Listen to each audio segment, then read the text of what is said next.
demain matin, demain soir, dimanche matin, dimanche soir, nous allons construire. Mais ce soir, nous allons d'abord revoir nos fondations. Quand on dit revoir la fondation, question numéro 1 que nous devons poser est de savoir. Donc Dieu nous dit, le mécanisme auquel je vais vous apporter à ce stade de porter fruit, c'est d'abord de revoir nos fondations. Qui veut dire fondation? Donc maintenant, si le pasteur met une classe ici dans cette église, parce que moi je suis comme l'évangile, je viens de papa, moi je suis parti, c'est lui votre pasteur. Donc s'il met une classe ici, qui doit enseigner les bases des fondements bibliques là, vous devez venir. Parce que c'est dans ces classes là que vous allez apprendre. C'est quoi la fondation biblique? Amen. C'est quoi la fondation chrétienne? Et maintenant commencez là. Parce qu'il dit d'étendre. Donc si on n'étend pas la demeure, ce qui retient le building n'est pas compatible à recevoir le building. Et quand on construit le building, vous savez ce qui se passe? Quand la fondation n'est pas préparée à soutenir le building, vous savez ce qui se passe? Le building commence à faire ça. Donc l'arrière commence à descendre. Et le building, ça va comme ça. Pourquoi? Parce que la fondation n'est pas propice pour recevoir le pouvoir. Amen. Amen. Amen. Amen. Quelqu'un dit fondation. Donc en fondation, nous devons revoir notre croyance. Parce que cela est très important. On parle ici d'une histoire de vie ou de mort et d'éternité. L'enfer là, ça n'a rien de comparable avec ce qu'on sur cette terre. Enfer c'est éternité. Frère, soeur, enfer là, c'est éternité. Veut dire qu'il n'y a pas de fin. Quand tu rentres dans le feu de l'enfer là, il n'y a pas de fin. Je sais que dans l'église aujourd'hui on n'enseigne pas ça, mais nous on va vous dire. Enfer là, ça existe. Enfer là, sans sur la terre n'a rien à voir avec éternité dans le feu. Amen. Donc tu dois savoir exactement comment est-ce que je dois croire pour garantir mon entrée au paradis. C'est très important. Hein? Pour ne pas que tu sois ici et que tu as ta croyance à toi qui est totalement décalée de la Bible, et à la fin de la journée, tu fais un léger puisque le tous quelque part, tu dis mais comment je me suis retrouvé ici? Apôtre, 3 choses se passent quand on arrive au paradis. Chose numéro 1, on va être surpris pour voir des personnes là-bas qu'on a cru qu'ils n'allaient pas être là-bas. Numéro 2, on va être surpris parce qu'il y a des gens qu'on va aller chercher, ils ne sont pas là-bas. Ah, mais ouais, Jack Soso. Oui, Jack Soso. Tu me dis que on sait n'est pas là? Non. Troisième chose, merci Seigneur, moi je suis arrivé ici. C'est tout. 3 choses. Affaire là, c'est une affaire sérieuse. Qui dit sérieuse? L'affaire de chrétienté là, c'est pas avec des religions.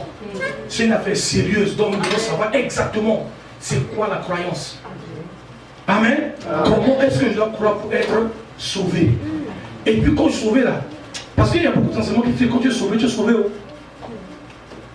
Que le salut là, c'est comme un coffre-fort. Tu es rentré dedans là, c'est fermé tout. Non, c'est pas comme ça. C'est un coffre-fort ouvert. Tu peux perdre ton salut. Il faut bien lire la Bible. Donc il faut maintenant, après avoir été sauvé, connaissant comment être sauvé maintenant, comment est-ce que je dois maintenir mon salut? C'est important. Quand on parle de fondation là, comment dois-je maintenir mon salut? Toi, tu parles de fondation encore?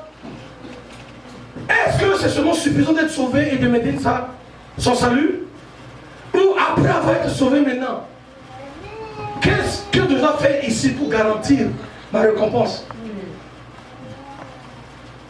Parce que Paul a dit que j'ai combattu le combat de la foi, j'ai couru la course, j'ai combattu le combat de la foi, et mon temps de départ est arrivé, et il dit, il est préparé pour moi une couronne réservée aux vainqueurs. Donc nous avons tous une couronne qui va t'attendre. Maintenant tu dois savoir, ces couronnes-là maintenant, ça n'a rien à voir avec le salut. Le salut là, c'est gratuit. Le salut, c'est gratuit. Mais la couronne là, c'est ton travail ici sur la terre pour son royaume. Amen. Donc si tu veux être chrétien qui vient seulement asseoir l'église, croise les bras. Tu vas arriver là-bas aussi, tu vas être comme ça. Pas de récompense. Donc nous devons revoir quoi? Nos fondations. Fondation de croyance. Pourquoi le Père l'a dit? Pourquoi est-ce qu'il a dit? Mais pourtant, tout ça, je sais que le pasteur a enseigné jusqu'à il a fatigué. Mais nous devons repartir, revoir tout ça encore.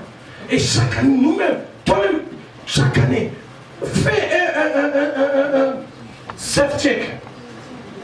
De te revérifier toi-même. Il faut te rassurer que tu es toujours dans la foi, mon frère.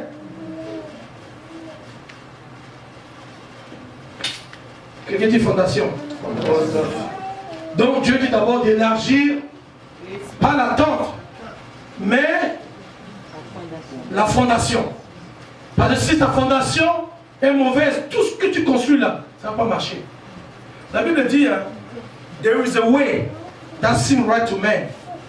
Et regardez ce que j'avais dit, un chemin qui semble correct à l'homme. Et regardez bien, il y a quoi? Un quoi? Répétez, un chemin qui semble correct à l'homme. Mais la Bible dit que, mais la fin te dirige vers des chemins de destruction. Vous savez ce que ça veut dire? C'était un chemin, non?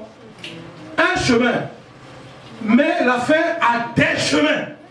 Veut dire qu'une fois que tu es sur ce chemin-là, peu importe l'exit que tu prends, ça t'amène à la destruction. Peu importe l'exit que tu prends, ça t'amène à la destruction. Tu te remarques que le mariage ne marche pas. Pourquoi? Parce que, pourquoi même est-ce que tu te maries? Est-ce qu'on s'est jamais demandé, quand l'homme vient te dire je t'aime et je veux te marier, il faut demander pourquoi? Il faut demander à l'homme là, pourquoi tu dis que tu m'aimes? Il faut qu'ils soient obligés de te dire. Parce que si il te voit aujourd'hui, tu as 20 ans, là, 25 ans, là, belle, jolie comme ça, là, à 45 ans, le corps change. Est-ce qu'à 45 ans, là, il va retourner en arrière pour regarder les 25 ans? Parce que c'est le corps, là. La Bible dit que la beauté est vaine. Mais la femme qui crée l'éternel est appréciée. Donc si ça là n'est pas établi, là, parce qu'à 45 ans là-bas, là, ce n'est plus le corps de la jeune fille de 25 ans, hein. Mais c'est une réalité. Amen. Nous n'avons pas les ballons là. Je cours tous les jours pour combattre cette histoire. Je crois que j'ai quand même un peu amélioré. Amen. Je cours tous les jours pour améliorer ça, pour qu'un jour corps physique là. Mais à un moment, ça change. Mais si ta fondation du mariage n'est pas solide, si tout ce que tu as après c'est le look, quand le look n'est pas là-bas là, tu vas sortir pour l'autre look. Cela est important parce que la fondation doit être quoi? Si ta fondation, pourquoi tu es dans l'église, n'est pas solide, une petite souris va te toucher les orteils, tu vas sortir de l'église. Parce que ta fondation, pourquoi tu es dans l'église, n'était pas correcte. Mais parce que je suis dans l'église, je suis dans l'église là. Ça n'a rien à voir avec le pasteur, ça n'a rien à voir avec la maman, la femme du pasteur, ça n'a rien à voir avec les enfants du pasteur, ça a à voir avec moi et Jésus-Christ. Amen. Fais ce que tu veux faire. Mais ma fondation, pourquoi je suis ici, est solide. Amen. Vous voyez comment nous courons dans la gauche comme ça. Et nous ne sommes pas bâtis.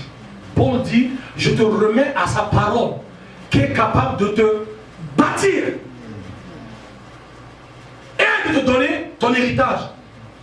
Et regardez bien, nous courons de l'héritage. Paul dit, je te remets à sa parole de grâce qui est capable de te construire et ensuite construire d'abord et l'héritage. Mais nous voulons l'héritage et nous ne sommes pas construits. Une petite souris vient. C'est parti. Je sors de l'église. Je quitte. Je m'en vais. Je ne sers plus. Tu es là-bas pour quoi même? Tu es là-bas pour toi ou tu es là-bas pour Christ? Quelqu'un dit fondation. Quelqu'un dit fondation. Quelqu'un dit fondation. Dis à ton frère, dis voisin. Touche le dit voisin, n'aie pas peur, dis voisin. Revois ta fondation. Dis à ton voisin, revois ta fondation. Pourquoi je dis ça? Parce que le destin, le futur de cette église est trop grand. Là où Dieu vous a mené est trop énorme. Mais il faut que la fondation soit répartie. Tu dois d'abord te demander pourquoi je suis ici. Et que cela soit établi une fois pour toutes. Je suis établi ici parce que là où Dieu m'a mis. Anyway, retournons à la prédication. J'espère que vous êtes bénis. Ne vous en faites pas, je commence un peu dur comme ça, mais après, l'onction va venir après. Les bénédictions vont suivre, ne vous en faites pas. Je vous oindre, vous allez avoir. Je vous oindre pour la prospérité. On va arriver à ça. Mais d'abord, il faut qu'il y ait d'abord la fondation. Parce que peu importe l'onction qu'on déverse sur toi, si ta vie n'est pas sanctifiée, l'onction ne va rien faire. La bénédiction, ce qu'on appelle bénédiction, en grec, c'est barak, comme Obama. Barack Obama. Son nom veut dire bénédiction. Bénédiction, c'est quoi? En anglais, on dit c'est un empowerment. Rendu puissant. Rendu puissant. C'est une habilité divine qui vient et qui te rend puissant. Qui te rend au point où des choses que tu ne pouvais pas aboutir avant, tu peux maintenant aboutir. C'est ça la bénédiction. C'est ça la bénédiction. Mais le problème, c'est quand la bénédiction vient, il faut que la fondation pour contenir la bénédiction soit là. Amen. Amen. Si la fondation n'est pas là, mon frère, ça vient, ça part. Aujourd'hui, tu as le breakthrough, demain, tu as le breakdown. Aujourd'hui, tu es marié, demain, le pasteur n'arrive pas à dormir. Tout ton pasteur. Hey, le pasteur et sa femme aussi ont besoin de dormir. Le pasteur, il est good looking. Sa femme aussi est good looking. Ils sont tous jeunes. Ils ont besoin d'aller en vacances, se réjouir l'un l'autre. Mais tout le temps, pasteur. Parce que vous refusez de revoir vos fondations et de grandir. Quelqu'un dit grandir. Quelqu'un dit grandir. Il y a un moment d'être bébé et un moment qu'il faut grandir. C'est ton voisin. Grandir. Quand mes enfants étaient nés, à un moment auquel je leur changé les couches. Mais je ne peux pas changer les couches éternellement.